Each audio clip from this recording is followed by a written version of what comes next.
Continuamos con una pregunta. Laura Ramírez pregunta: ¿han existido antipapas? Sí. El papa es el obispo de Roma. La elección del obispo de Roma ha tenido muchas vicisitudes. Actualmente lo eligen los cardenales no jubilados, no eméritos. Y según la constitución del colegio cardinalicio, están representadas pues las principales naciones del mundo, las principales culturas, las principales lenguas y también los ritos orientales. Pero en la antigüedad se elegía al obispo de otras maneras. Era el clero de Roma y el pueblo de Roma el que elegía a su propio obispo. Y hubo momentos históricos en que hubo divisiones en ese clero y en ese pueblo de Roma. Y otros momentos fueron los emperadores, las autoridades laicas, los políticos que intervenían. Sin embargo, hay una constancia histórica. Ha habido, mira, aquí tengo yo la lista en el Anuario Pontificio que se publica cada año en Vaticano, ¿verdad?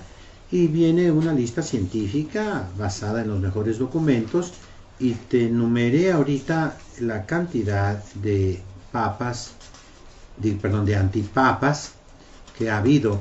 Tenemos nosotros 34 antipapas que ha habido a lo largo de los siglos.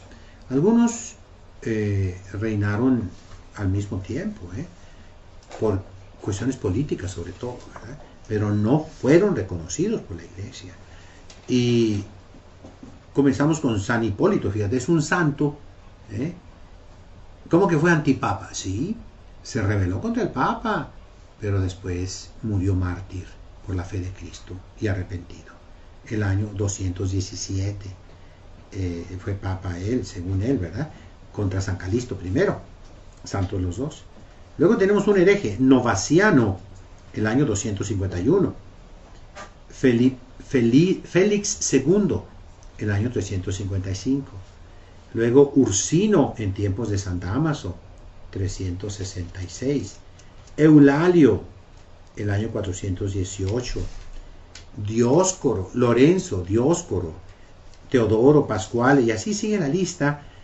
Uno de los más famosos antipapas que podemos nosotros llamar es durante el cisma de Occidente, que estamos hablando nosotros en los años de 1000 al 1150, ¿verdad? Y hubo un momento en que había 4, según eso, papas, ¿verdad? Y intervino el emperador por presión de todos los católicos del mundo, ponga orden, ¿no? Y hay un verso que los que estudian historia eclesiástica se acuerdan, dice: una tsunamitis nupsit quatuor nupsit tribus maritis.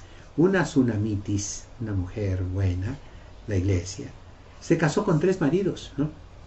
Imperator Enrique solve connubium triforme dubium.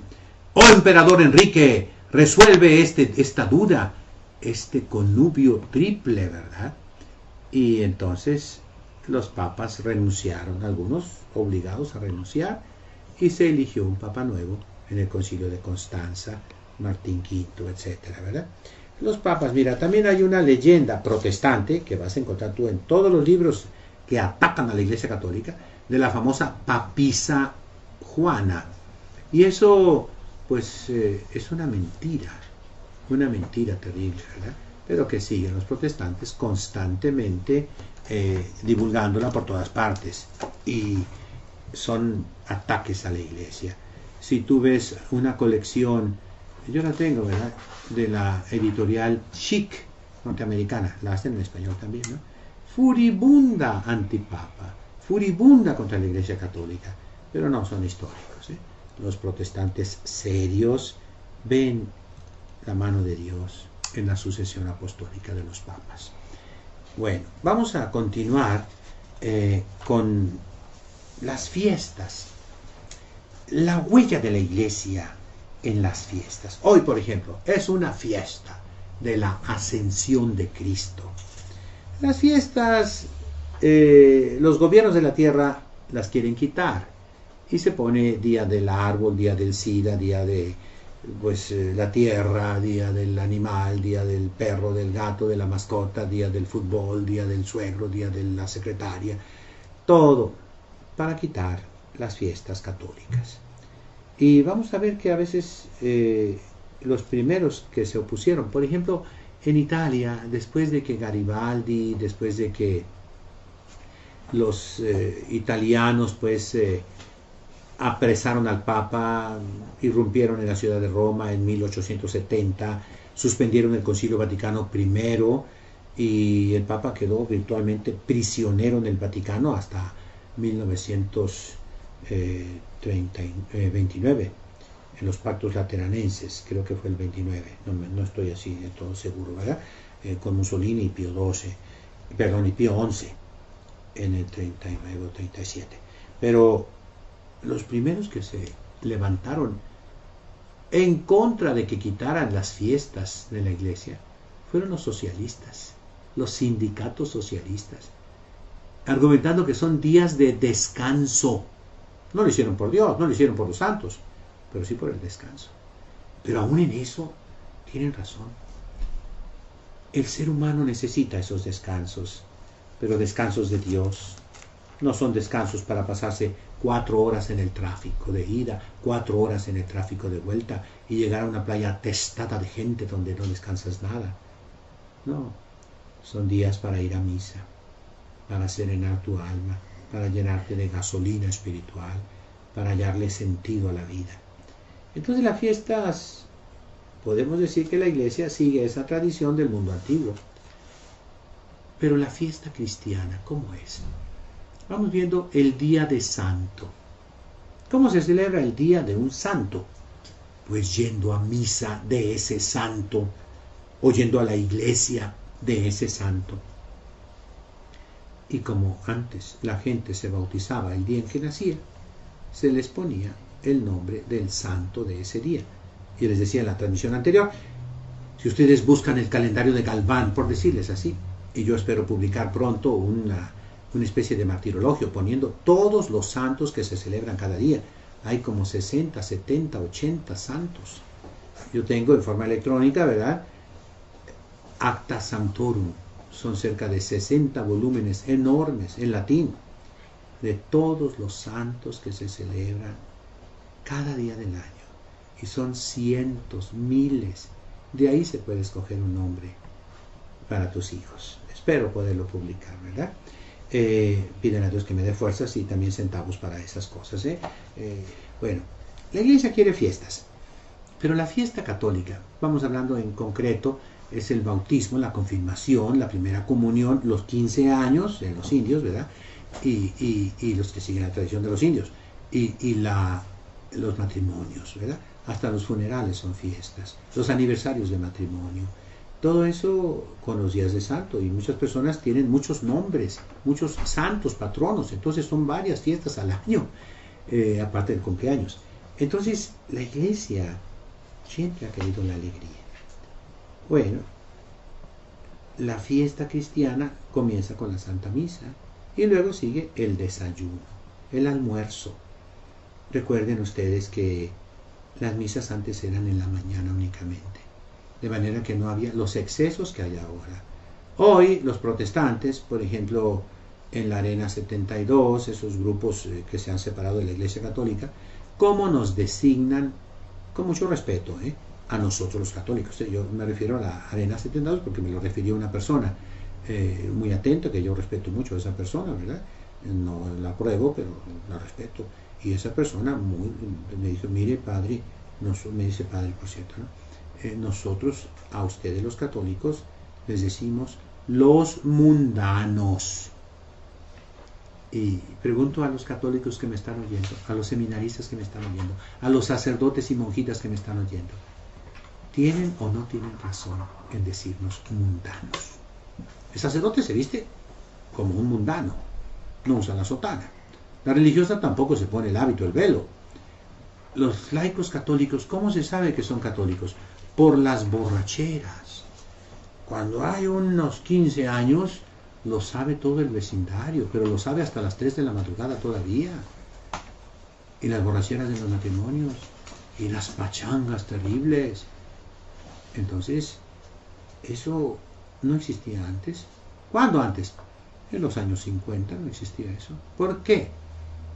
Porque las misas eran en la mañana. De modo que después de la boda venía el desayuno, el almuerzo, la merienda, el banquetazo de mediodía, la meriendita de la tarde a las 4, la cena de gala todavía. Y ya después de cena ya se iban todos a sus casas tranquilamente. Había baile, sí, pero era en el día. Vean ustedes las bodas de Camacho en el Quijote. Y duraban 8 días las bodas, pero honestas, buenas bodas. Mis abuelos, por parte de mi padre, se casaron y la fiesta duró 8 días en las haciendas antiguas. Pero eran honestas, fiestas honestas, fiestas cristianas. Claro, yo no digo que fueran perfectos, pero la iglesia vigilaba, ¿verdad? La palabra feria, fíjense, los días que no son festivos se llaman días feriados en la liturgia. Y en Portugal, en Brasil, todavía lunes, martes, miércoles, jueves, viernes, sábado, tienen nombres cristianos. Domingo, feria segunda es el lunes, feria tercia, cuarta, quinta, feria sexta es el viernes y el sábado. Nosotros tenemos la nomenclatura pagana: lunes, día de la luna; día de martes, día de miércoles, del rey, de Dios Marte; del Dios Mercurio; del Dios Júpiter, jueves, eso significa, y de la diosa Venus, Veneria. Entonces, Saturno tienen los americanos, ¿verdad? El dios Saturno, Saturday. Por ello, ¿qué cosa es una feria? Aquí vine porque vine a la feria de las flores, ¿verdad? Las ferias eran las fiestas de los santos, en los pueblos, en las ciudades, en las parroquias. Eran fiestas que ahora se han convertido en borracheras. La borrachera más grande del mundo es la feria de San Marcos en Aguascalientes, pero en sí es la fiesta de un apóstol de un evangelista, San Marcos, 25 de abril. Y esas ferias las instituyó la iglesia, pero los cristianos malos se han echado a perder y echaron a perder todo, ¿verdad? Pero otra fiesta que también se echó a perder, el carnaval. ¿Qué cosa es? Miren, la cuaresma, la iglesia la prepara en el rito tradicional, aquí la vivimos este año, con la 70ª, 60ª, 50ª, hasta llegar a la 40ª. Significa 70 días antes, 60 días antes, 50 días antes, la iglesia ya usa el color morado. Y primero la gente deja de comer huevos, luego deja de comer leche, y ya en la cuaresma, el martes antes del miércoles de ceniza, es el último día, martes grosso, martes graso, mardi gras, en que se puede comer carne. Al día siguiente comenzaba el ayuno largo como la cuaresma, en que no se comía ni queso, ni leche, ni mantequilla, ni huevos, ni pollo, ni carne, ni grasa, ni manteca, solamente pescado. Y acuérdense, los mariscos nadie los comía. Todavía hoy la gente decente, óigame bien, no se me enojen, no debe comer mariscos. Si acaso tortitas de camarón allá de vez en cuando, porque son afrodisíacos.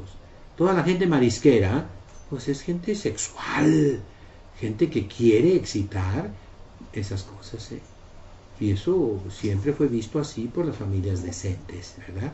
Más aún el camarón, todavía a mí me decían gente de Sonora, ¿verdad? De Guaymas, que lo tiraban.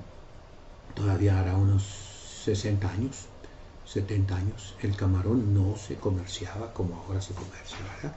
Claro que se puede comer con medida, pero una persona que lo toma como hábito y lo toma como un afrodisíaco, es decir, para excitar sus instintos, pues hace mal. Entonces la iglesia en la cuaresma, pues dejaba las carnes. Levar es quitar, carnaval, o decir vale, vale es adiós, ¿no? Y también se llama carnestolendas, el verbo tolere, fero, fers, tuli, latum, tolo, tolis, tolere, significa quitar huevos, leche, queso, manteca, carne, durante la cuaresma. De ahí viene también el nombre de cuarentena. Un médico te pone en cuarentena contra una enfermedad contagiosa. Porque en Cuaresma los penitentes no iban a los baños públicos, no se cortaban la barba, andaban descalzos los 40 días, guardaban silencio lo más que podían y no vivían con sus familias, sino que hacían penitencia durmiendo en el suelo. Y eso es la cuarentena en origen. Esa palabra pasó a la terminología médica de nuestra cultura, ¿verdad? Vamos a suspender un momento para responder algunas preguntas que nos siguen llegando. Nos pregunta Laura Ramírez. Nos dice, le comenté a mi hija que los gobiernos de la tierra separan para todo a Dios. Lo quitan de la escuela, del trabajo, etc. Sin embargo, las vacaciones de Navidad son gracias al nacimiento del niño Jesús. La Semana Santa por el sufrimiento de Jesús. Las vacaciones anuales porque la Iglesia en los concilios habla de la dignidad del hombre y de los derechos que tienen. ¿Es esto correcto? Porque en realidad fue algo que había reflexionado. Bueno, en parte sí, en parte no. Mire, las vacaciones de Navidad son por Jesucristo. Las vacaciones de Semana Santa son por Jesucristo, sí.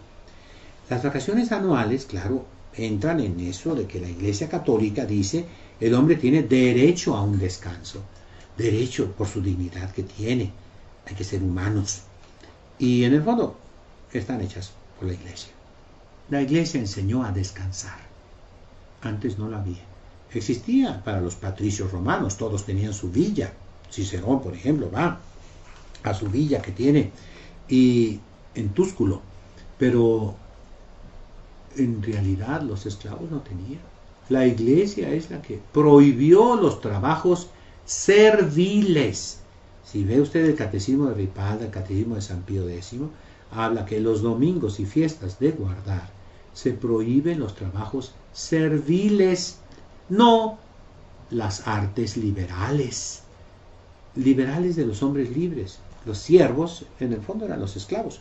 Una esclavitud de la cleva, si ustedes quieren, una esclavitud benigna, pero al fin y al cabo esclavos. El domingo todos eran iguales, los libres y los esclavos, ¿no? Por ello es exactamente lo que acabo de decir hace un momento. Le agradezco su comentario. Jorge Guzmán. Hola, espero que estén bien. Gracias por todo. Saludos a Monseñor, que Dios lo bendiga. Enviado desde mi iPod.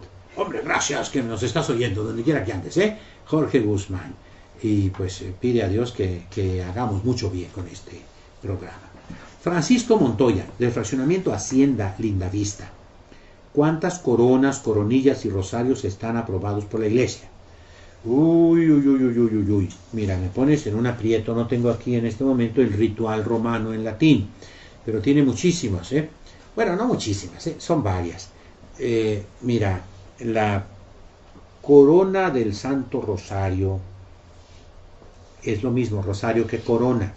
Es una corona de rosas. Existe la normal que más se usa, que es de Santo Domingo. El canto ya lo conocen, ¿no? Viva María, viva el Rosario, viva Santo Domingo que lo ha fundado. Bueno, ese mismo canto, las madres carmelitas, si me están oyendo, se van a enojar, que ellas dicen, viva María, viva el escapulario y viva Santa Teresa, ¿verdad? La Virgen, etcétera, ¿no? Pero la corona de rosario existe también entre los franciscanos y es diferente. Es de 7 misterios, de 7 Aves Marías cada uno. ¿Lo quieres ver? Ve al internet y busca el escudo de la ciudad de Los Ángeles, California, que fundaron los franciscanos. Ahí está el rosario alrededor del escudo de la ciudad y tiene 7 misterios con 7 Aves Marías cada uno. Y esa es la corona de rosario de los franciscanos, ¿no? Y están aprobadas por la Iglesia, claro está, ¿verdad?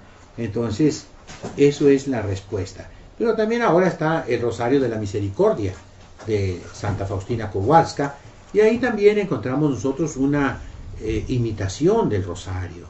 El Papa Juan Pablo II aumentó 5 misterios más al Rosario de San Benito, los misterios de la luz, que son la vida activa de Jesucristo, nuestro Señor. Y todo eso, pues puede decir que es otro rosario más. En sí, mira, te voy a ver, fíjate, lo que tiene el ritual romano. Si están en televisión, pueden ver, es la última edición que se usaba aquí en Tijuana, porque la comprábamos al otro lado, la compraban al otro lado, ¿verdad? Esta es de 1944 y aquí viene algunas cosas que se refieren a nuestra tierra fronteriza, que era más americana que mexicana, aunque no nos guste en aquellos tiempos, ¿verdad? Entonces tenemos, fíjate, una que es la corona de Cristo para los agonizantes. Es una corona también. Luego, la corona del Santísimo Rosario de la Virgen. Y luego también tiene otra corona de los 7 dolores. La corona de Santa Brígida. La corona de San José. La corona de la preciosísima sangre de Cristo. La corona de la Santísima Trinidad. Te voy a leer, por ejemplo, la corona de Santa Brígida. 552 en la página del ritual, que todos los sacerdotes lo tenían y que ahorita tristemente ya nadie tiene un ritual completo. Hay rituales parciales, pero completos no hay. Todavía es hora que no sale, después de más de 60 años, de 50 años, perdón, en que debía de haber salido, pero pues no se tiene. En cambio, en el rito que tenemos aquí está completo, ¿verdad? Y entonces la corona de Santa Brígida propia del Orden del Santísimo Salvador, ¿verdad? Entonces, allí es una corona de un rosario. Luego te voy a decir otras más todavía. Esto es las coronas. Vamos a ver de los rosarios. Fíjate, no, nada más es eso. Entonces tenemos, fíjate, 1, 2, 3, 4, 5, 6, 7, 8 diferentes coronas que vienen en el ritual. Este es el 1944. Puede ser que en el tiempo ya se hayan aprobado otras. Sin embargo, pues la fundamental es la del Santo Rosario de Santo Domingo, que es la que la Iglesia Universal ha tomado más a pecho que las otras, ¿verdad? Bueno, entonces respondo a Francisco Montoya. Muchas gracias por tu pregunta. Otra pregunta. Otra vez Laura Ramírez. Hombre, qué bueno que estás aquí atenta, ¿verdad? ¿Se puede cambiar la sotana por el traje o ropa normal con el uso del clergyman? Sí se puede, lógicamente. Lo que se hace, se puede, ¿verdad? Que esté bien hecho, pues no tanto. Mira, el Código de Derecho Canónico habla de hábito clerical. Y un hábito no es un clergyman, por más que le queramos forzar la significación, ¿verdad? Existe en castellano la palabra hábito, que es como debe traducirse. Traje, pues ya sabemos que hay trajes de baño, traje de trabajo, traje de deporte y traje clerical, si quieren llamarle así, al clergyman.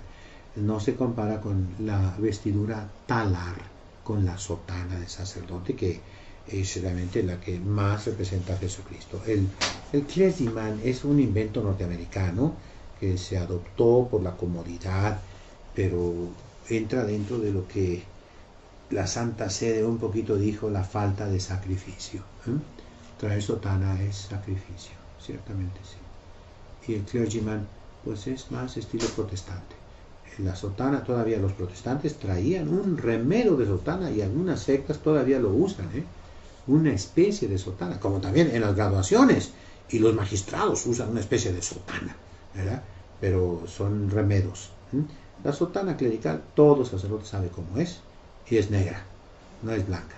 Esa blanca que traen no es sotana, es alba, que quieren usar como sotana, pero que no es. Solamente los misioneros en misión podían usar barba y sotana blanca, por privilegio de la Santa Sede que concedía a través de la Congregación de Propaganda Fide para los lugares verdaderamente de misión. En Baja California, uno de los primeros que comenzó a usarlas fue el padre Francisco Javier Esparza, estando en Mexicali por el calorón, pero había un permiso especial para Mexicali nada más. Y ahora pues todo ha sido una grande y tremenda confusión en la cual ganancia de pescadores, ¿verdad? Pero esa es la respuesta. Vamos a volver a nuestras fiestas, que son tradiciones con letra pequeña, pero que no deben desaparecer. El día de la Candelaria, el 2 de febrero, la tradición de levantar al niño. El tiempo de Navidad se acaba prácticamente con el bautismo de Cristo. más o menos el 13 de enero. Pero sigue el tiempo después de Epifanía en el rito tradicional. En el rito normal ya es tiempo ordinario, se le quita ese sabor de Navidad todavía, que es la Epifanía. Y acuérdense, Epifanía son varios misterios de manifestación de Jesucristo. Las bodas de Caná es una epifanía de Jesucristo, donde creyeron sus discípulos, ¿no? La bendición del pan, la multiplicación de los panes, ahí se manifestó Jesucristo, está simbolizado en la rosca de Reyes. El primer milagro de Cristo, la conversión del agua en vino, está simbolizado en que el día 6 de enero se bendicen las casas de familia, de matrimonios. Yo recuerdo allá en Roma, íbamos a bendecir, pues me tocó una vez nada más, edificios de 10 pisos, ¿verdad? Ya te imaginas cómo, pero toda la gente abría la puerta y bendecíamos las casas, así ya cansadísimos, no había elevadores a veces, ¿no?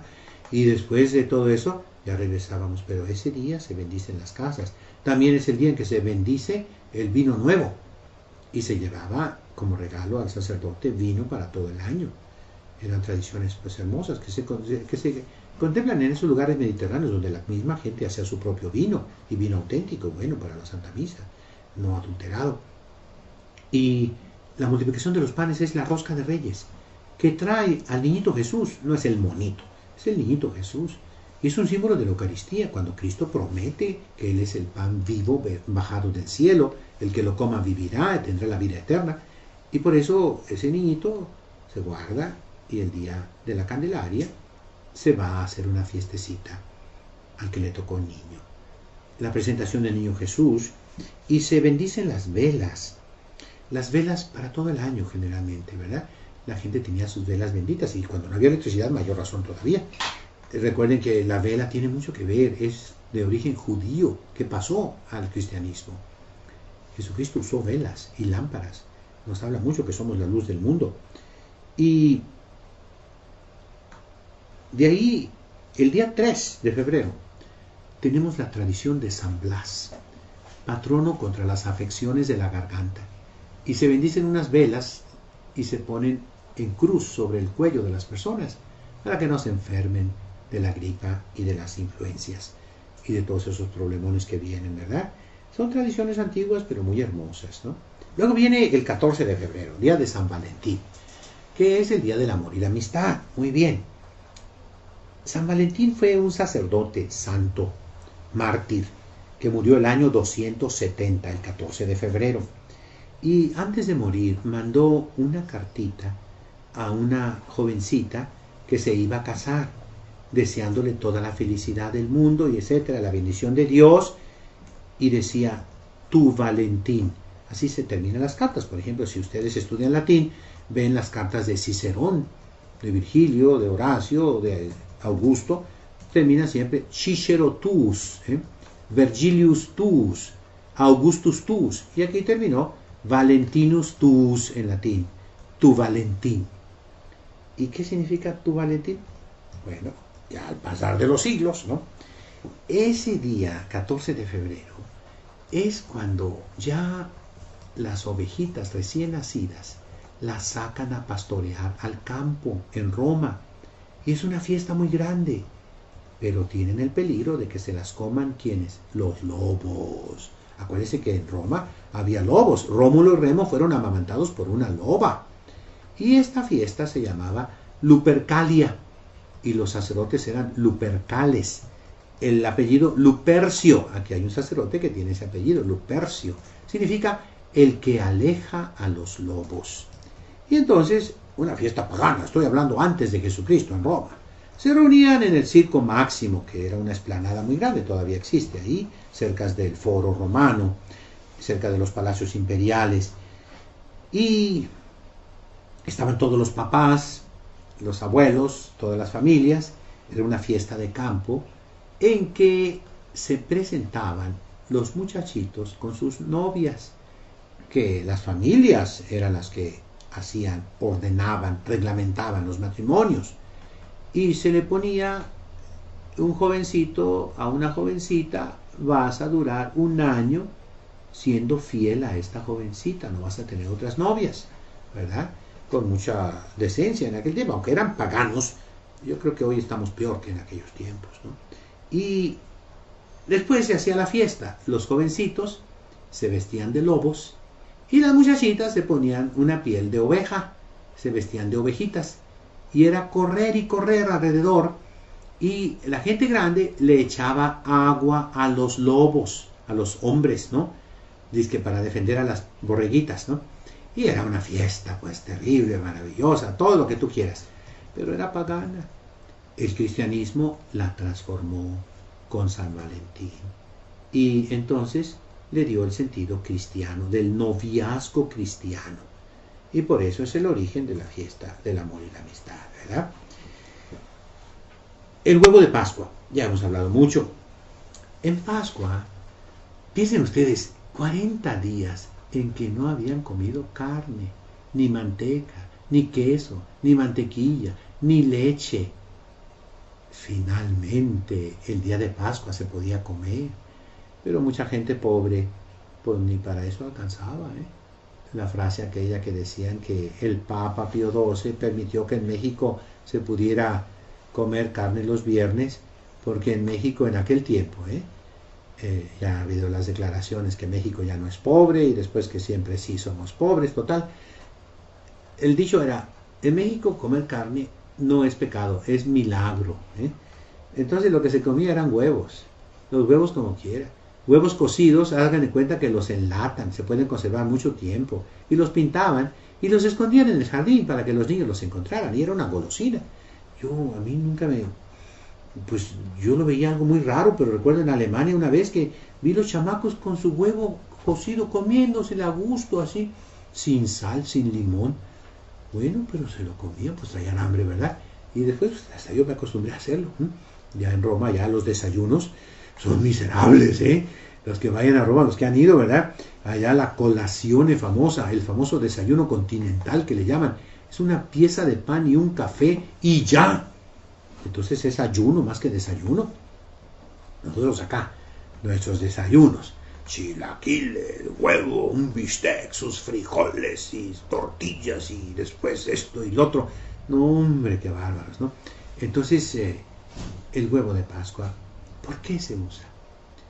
Primero lo usaron los judíos, y en la cena de Pascua les explicaba yo el Jueves Santo que también los judíos, ellos comen un huevo, un pedacito de carne con hueso, las hierbas amargas, una salsa amarga y una salsa dulce. Y todo tiene su significado. El huevo, porque el faraón quería acabar con los judíos. Y a todo hombrecito que naciera quería que lo arrojaran al río, que muriera. Pero en vez de morir, crecían más, aumentaban más, se multiplicaban más. Porque el huevo es el único alimento que cuando lo pones tú en agua, en vez de ablandarse, como todos los demás alimentos, se endurece. Y eso significa también de Jesucristo. La resurrección de Cristo. Cuando todos pensaban que había muerto, resucitó. Y ese es el significado cristiano, ¿verdad? Y también el día de Pascua se estrenaba. Antiguamente la gente era pobre, la tela era carísima.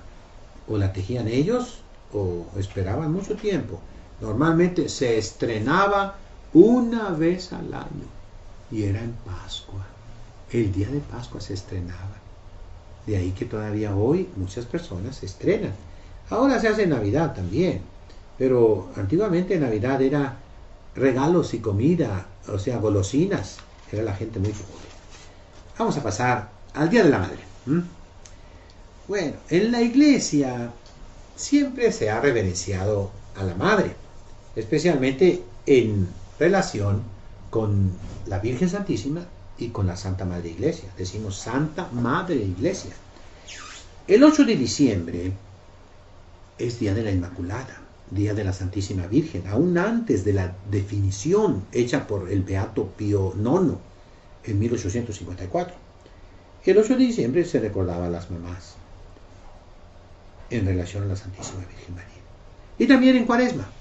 En Cuaresma hay un domingo, el cuarto domingo de Cuaresma, que es el domingo de Letare. Y en Adviento también un domingo de Gaudete, en que en esa época de penitencia ese domingo se puede comer algo más. Ese domingo puede haber música en la iglesia, puede haber flores en el altar. Y el sacerdote utiliza ornamentos morados, pero de un color más bajo, para decir que la penitencia se relaja poquito.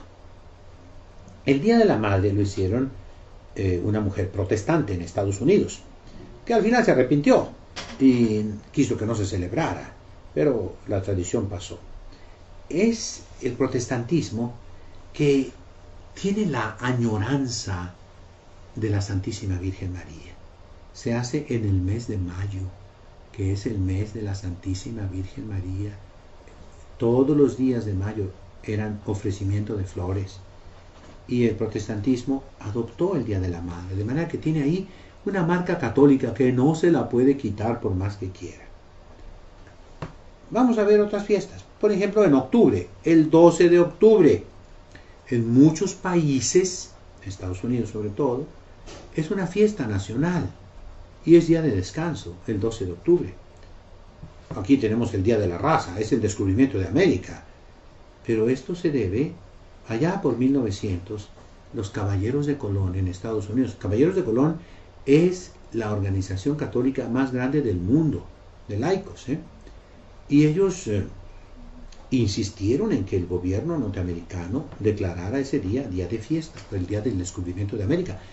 Y también Cristóbal Colón, que fue un buen católico, muy buen católico, que fue un hombre de Dios y que vino aquí no solo para descubrir la ruta a las Indias, para conseguir las especies, sino también para evangelizar, para convertir, aún en Hernán Cortés. Ustedes pueden ver eso, ¿verdad?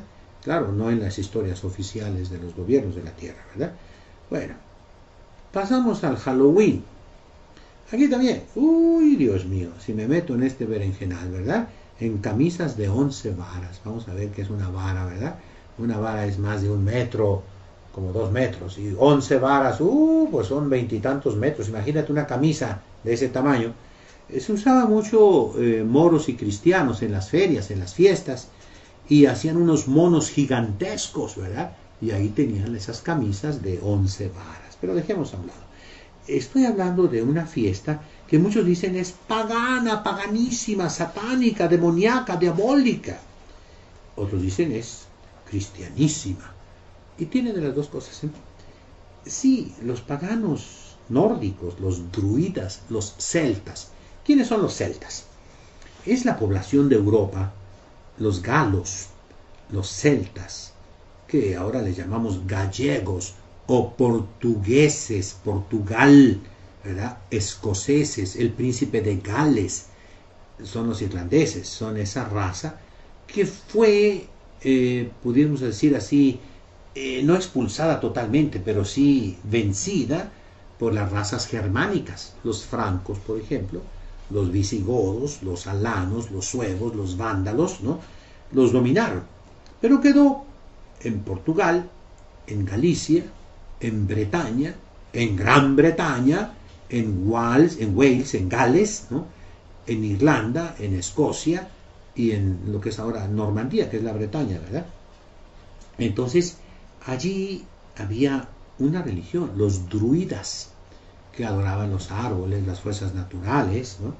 Y que el día 31 de octubre tenían la evocación de los muertos y ritos satánicos.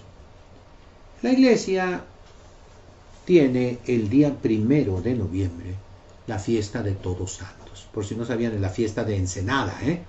La fiesta de Tijuana es el 15 de mayo, fiesta de San Isidro Labrador, es la fiesta católica de Tijuana, de la Fundación de Tijuana, nadie la celebra. Y San Diego también, por si no sabían, el 13 de enero me parece que es, 13 de noviembre, perdón.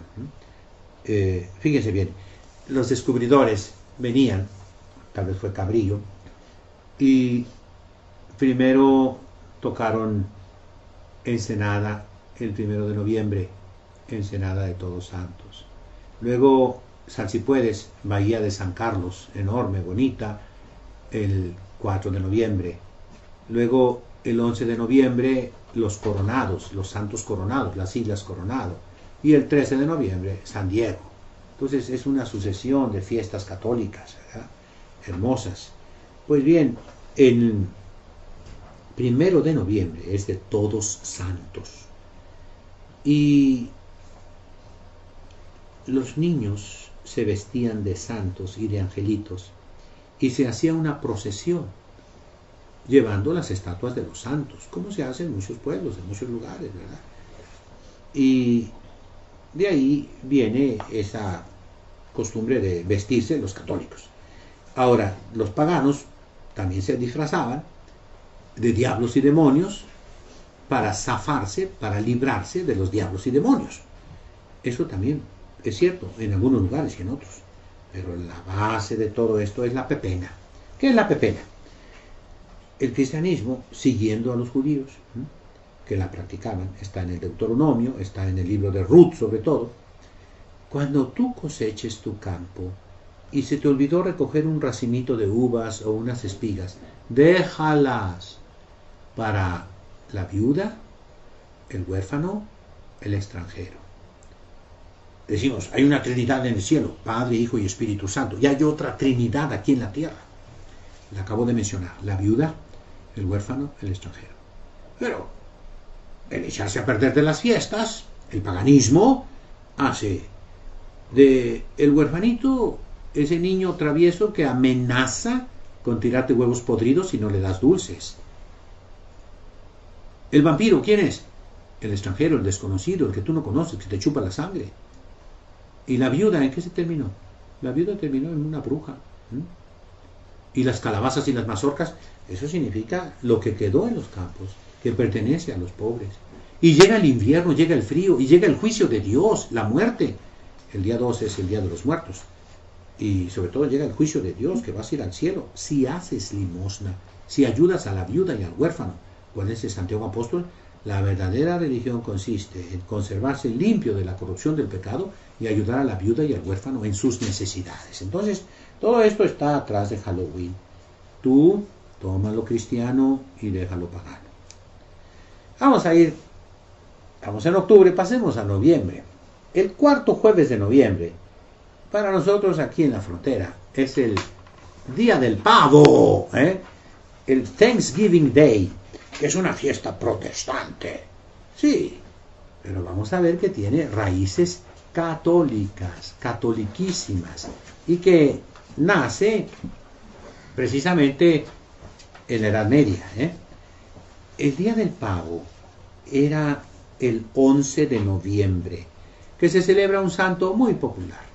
La gente que a veces ni es católica, ni va a misa, ni está casada, ni nada, pero tiene casi supersticiosamente en sus negocios a San Martín Caballero. ¿Cuándo se celebra? El 11 de noviembre. Martin Mass, así se dice, como Christmas. Christmas significa la misa de Cristo. Y aunque sean protestantes, si tú dices Christmas, estás diciendo que fuiste católico, porque era misa, y el protestante no tiene misa, solo los católicos, ¿verdad?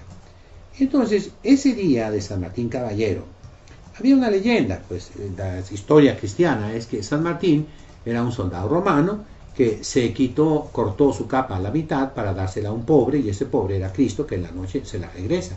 Y toda su vida él llevó esa capita, una capilla. Y cuando murió, pusieron esa capita en un templo chiquitito, y de ahí viene la palabra capilla, por eso dicen las capillas, ¿no? Bueno, San Martín Caballero era un soldado, y él no quería ser obispo, se escondió, pero un ganso lo delató, ¿verdad? Y lo descubrieron y lo hicieron obispo. Y entonces la tradición era que el 11 de noviembre se comía ganso en Europa. Y los protestantes americanos salían de Inglaterra, llegaban a Holanda y se venían en barcos holandeses generalmente, porque venían huyendo de Inglaterra, los pilgrims, ¿no? Y entonces conocieron esa tradición que se tenía en Holanda sobre todo, ¿no? Y los protestantes no pudieron quitar esa costumbre católica de comer ganso el día de San Martín Caballero. Llegaron a América, en Estados Unidos, y pues gansos hallaron algunos, pero muy pocos. Pero encontraron el guajolote que no conocían. Y por eso es el Día del Pavo.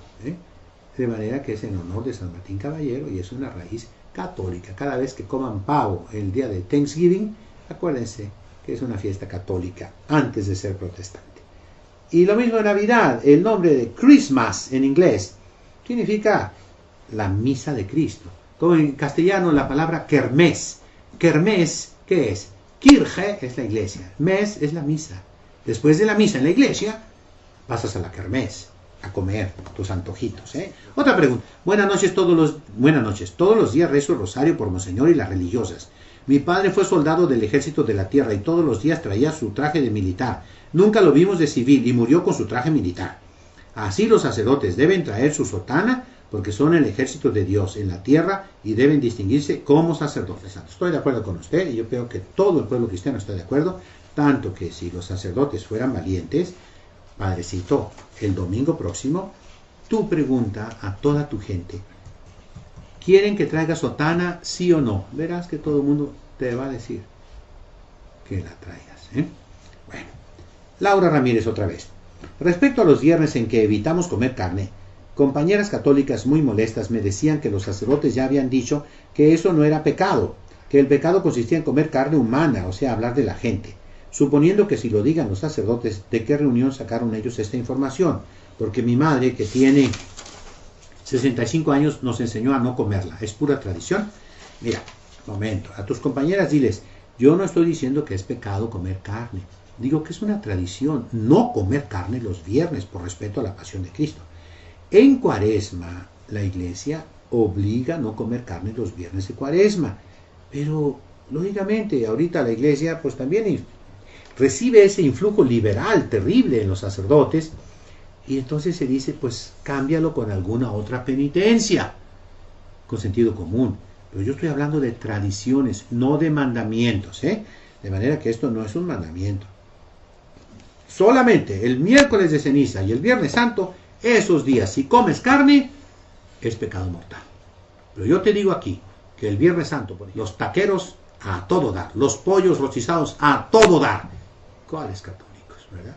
Por eso la iglesia debe insistir todos los viernes para que cuando llegue el viernes santo no coman carne. Tristemente nadie lo obedece y los sacerdotes no tienen ningún interés en conservar algo que pueden destruir y que van a seguir destruyendo, pues si no tienen ellos este amor a la iglesia, las tradiciones de la iglesia. Continuamos nuestro tema acerca de las costumbres cristianas, costumbres pequeñas, las tradiciones católicas. Y con el árbol de Navidad, ya muchas veces hemos hablado que tiene un origen cristiano.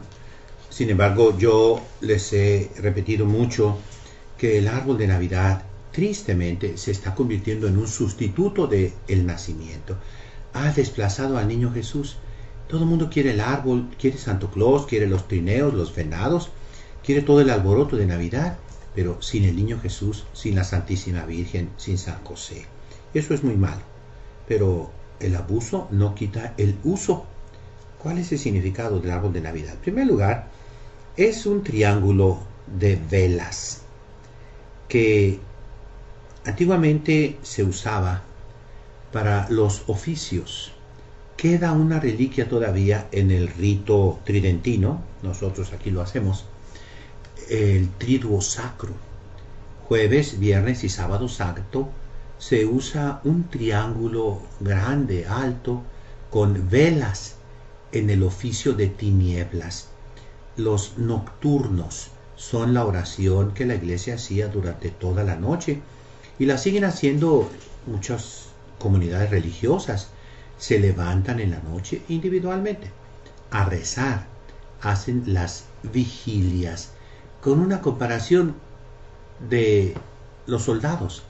Entre los militares hay centinelas. Antiguamente se cambiaban cada 3 horas, a veces cada hora.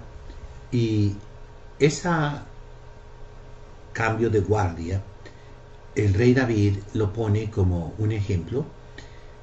Dice él, septem in die laudes dixit tibi. 7 veces durante el día te alabé y 7 veces en la noche. Los rabinos al inicio del Talmud de Babilonia, si ustedes algún día tienen esa oportunidad de verlo, ahí hay muchísimas noticias y documentos interesantísimos para el cristianismo.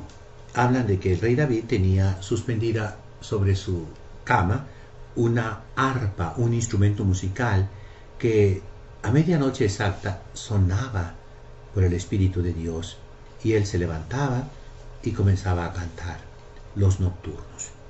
Entonces, ese triángulo se conserva todavía en el rito tridentino. Acuérdense que la costumbre cristiana siempre es ir a misa todos los días, comulgar todos los días. Ese es el católico fervoroso, el que hace un campito para Dios nuestro Señor.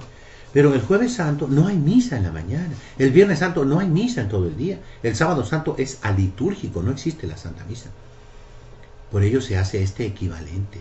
Jueves, Viernes y Sábado Santo. A la hora de la misa matutina se cantan los nocturnos, 3 nocturnos, 9 salmos, y luego los laudes, 5 salmos, y el cántico Benedictus.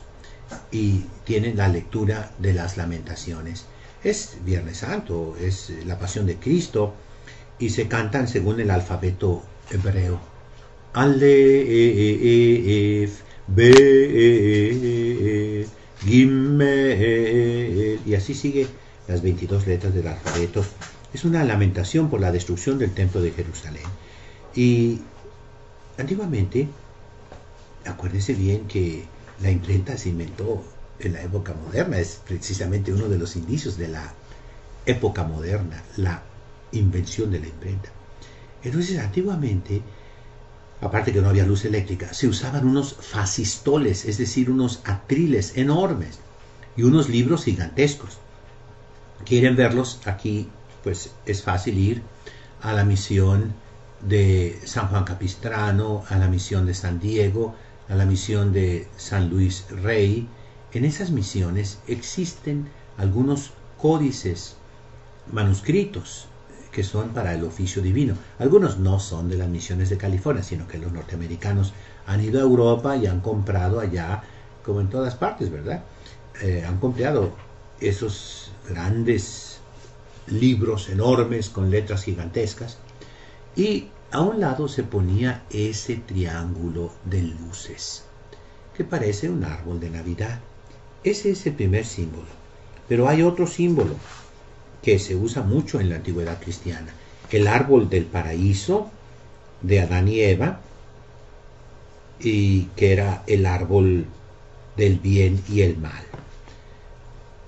Precisamente en la Iglesia oriental, Adán y Eva se consideran santos, y su fiesta es el 24 de diciembre. Es la fiesta de Adán y Eva. Y por eso se ponían manzanas colgadas de esos árboles de Navidad, que ahora son las esferas. Ya casi no se usan, pero algunas personas que me estén escuchando recordarán tal vez en su infancia, aquí en Tijuana, porque en el sur no se usa mucho, pero aquí en la frontera sí. Yo recuerdo muy bien, se ponían unas bolas, unas esferas de Navidad precisamente, de color rojo, que son las manzanas del árbol del paraíso, que es el árbol del bien y el mal, precisamente el pecado original, la fruta prohibida.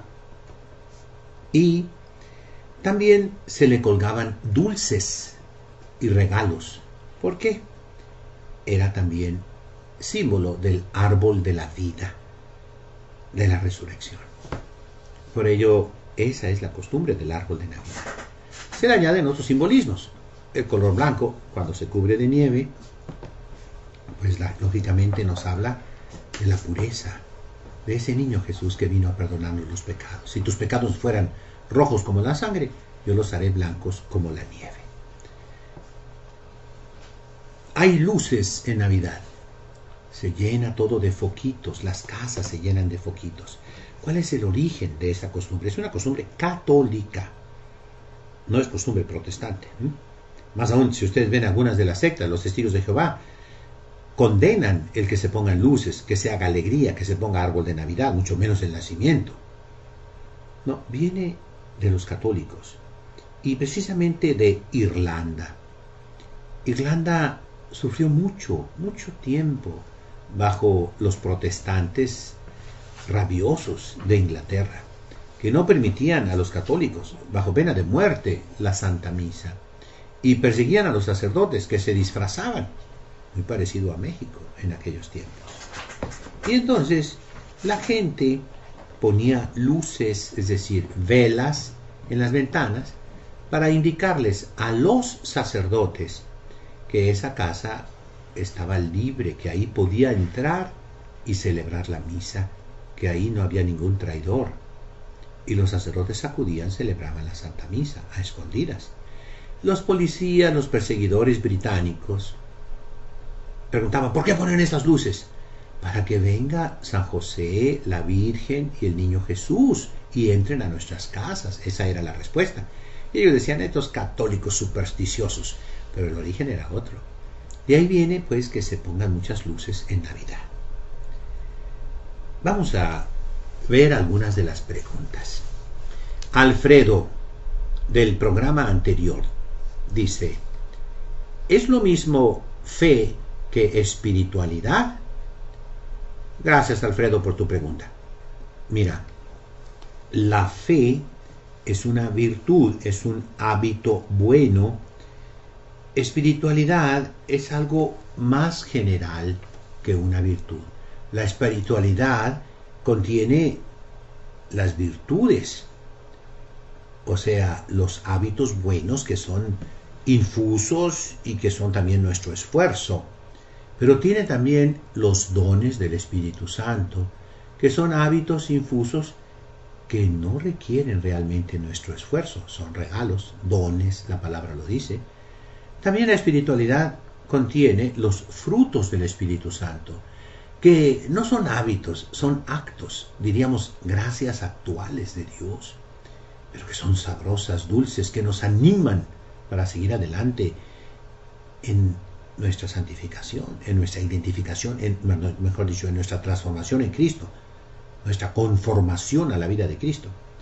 Y también la espiritualidad, hablamos católica, contiene las bienaventuranzas, que son el heroísmo, la perfección, la felicidad que se puede tener aquí en la tierra, son precisamente la pobreza de espíritu, el ser limpios de corazón, el quedarnos a veces con ganas de justicia, el ser perseguidos, el ser calumniados. Yo les digo a todas las personas que han sido calumniadas: siéntanse felices. Dios pues tomará cuenta de la persona mala que les levantó esa calumnia, pero a ustedes Dios les está dando un anticipo del cielo. A él también lo calumniaron, de él también hablaron mal.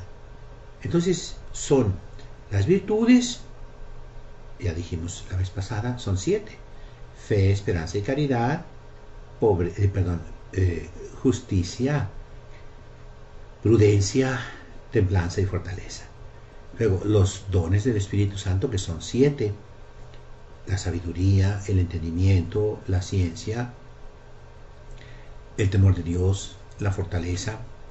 Y tenemos nosotros esos dones del Espíritu Santo, dijimos que son hábitos constantes. Los frutos del Espíritu Santo son 12, las bienaventuranzas son 8. Es una manera de hablar, todo un organismo espiritual que tenemos todos, es un organismo sobrenatural. Espiritualidad es una palabra muy amplia, muy general. También los musulmanes tienen espiritualidad, los judíos tienen espiritualidad. Todo hombre recto tiene una vida espiritual. En el fondo es la vida intelectual, el dejarse gobernar por la razón, el seguir la conciencia, una conciencia recta, bien formada. Y podemos hablar de un chino, de un hinduista, de un budista, que tienen vida espiritual. Pero nosotros los cristianos la llamamos vida sobrenatural. Ese es el nombre más correcto. Y la fe forma una parte de esa vida sobrenatural. Gracias, Alfredo. Ahora, un estudiante de primaria nos pregunta: ¿qué fue de Judas Tadeo? Se dice que fue primo de nuestro Señor Jesucristo. ¿Qué hay de eso? Gracias, monseñor. Me gusta escucharlo. Bueno, si me estás escuchando, querido estudiante de primaria, San Judas Tadeo se nos dice que cuando nuestro Señor Jesucristo subió a los cielos, después mandó, este domingo se celebra Pentecostés, mandó al Espíritu Santo, a su propio Espíritu, sobre la iglesia, sobre los apóstoles reunidos alrededor de la Santísima Virgen María. Y es precisamente este domingo de Pentecostés, lo repito, que conmemoramos esa venida del Espíritu Santo. Entonces, después los apóstoles se dispersaron y a cada uno de ellos le tocó una región del mundo conocido. Fueron hasta los confines de la tierra conocida, perdón. A San Judas Tadeo le tocó la Escicia y la Tracia, es decir, lo que ahora sería Yugoslavia, Rumanía, Bulgaria, lo que fuera Ucrania, el sur de Rusia, y él cumplió, predicó el Santo Evangelio y después murió mártir. Esa es la historia. Hay algunos hechos de los apóstoles apócrifos que nos hablan, pero con mucha fantasía. En alguna ocasión tocaremos ese punto. Otra pregunta. Ana Cecilia, ¿por qué hay sectas en todas partes? Respuesta de Monseñor Puente, Ana Cecilia. Es un castigo muy merecido que tenemos los católicos. Todas las sectas vienen de la Iglesia Católica. Todos ellos fueron primero católicos, de ese único rebaño que fundó nuestro Señor Jesucristo y que quiere Él que vuelva a ser un solo rebaño bajo un solo pastor. Pero las sectas vienen de la soberbia humana, de no querer obedecer. La obediencia, Ana Cecilia, es humildad, es fe. Yo creo que mis legítimos pastores tienen autoridad sobre mí y me voy a someter. Pero ¿qué es el demonio? El demonio dice, non serviam, no serviré, yo no voy a obedecer, yo no me voy a doblar. Y de ahí comienzan. Por ejemplo, una de las primeras sectas es la de Simón Mago, de donde viene la simonía. Él no quiso obedecer lo que Jesucristo dijo. Gratis habéis recibido, dad todo gratuitamente. No, él quiso comprar ese poder para usarlo en provecho propio. Y esa es una de las primeras sectas que está en la Sagrada Escritura. Están los nicolaitas, que eran personas impuras, deshonestas, que no querían obedecer a la iglesia, que exigía la pureza, la castidad. Luego vemos en el Apocalipsis cómo muchas iglesias perdieron el fervor inicial, se hicieron tibias, ni frías ni calientes. Y dice Jesucristo, te vomitaré de mi boca. Y ya pasando a la época apostólica, encontramos cómo la iglesia siempre tuvo miembros débiles. Acuérdense la distinción que siempre debemos tener en mente. La iglesia como maestra nunca se ha equivocado. Su doctrina es inmaculada, limpia, lineal. Jamás ha tolerado el error. Jamás lo ha tolerado. Pero, como madre, la iglesia recibe pecadores. Y dentro de ella hay muchísimas personas que están, pues, lejos de Dios y cerca de la iglesia, si se pudiera hablar de ese modo, ¿verdad? Y entonces la iglesia como madre es tolerante, espera con paciencia inmensa, como la paciencia de Dios, el momento de la conversión. Y por ello ha habido tantas sectas. También existen enemigos de Jesucristo que fabrican sectas, producen sectas, inducen a la división, hacen la obra del demonio, quieren destruir la única cosa por la cual Jesucristo vino a este mundo. ¿A qué vino Jesucristo? A fundar la Iglesia Católica.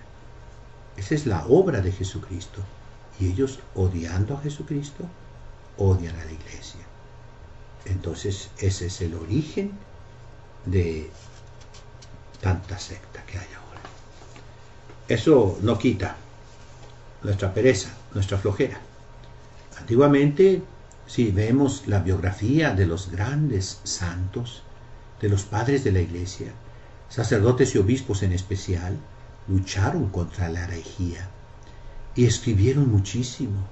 Las herejías, las sectas, los errores fueron una causa providencial para que se desarrollara más la doctrina cristiana, respondiendo a esas necesidades, diríamos hoy. Antes decíamos ataques, pero es lo mismo.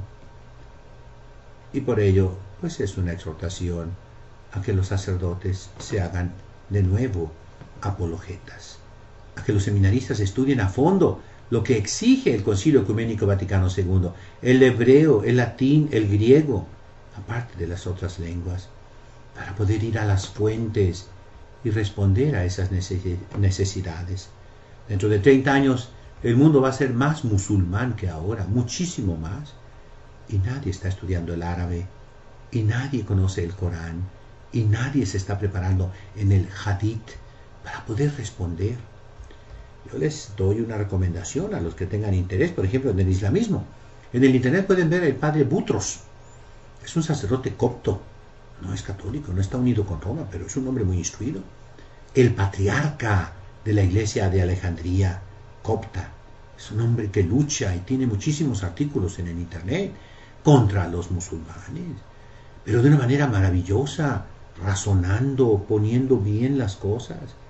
Y si ustedes ven cualquier santo de los padres de la iglesia, ¿cómo tiene? Vamos a ver San Agustín, contra los maniqueos, él fue maniqueo, contra muchísimas otras sectas de aquellos tiempos, obras enteras, concilios y reuniones preocupados por las sectas.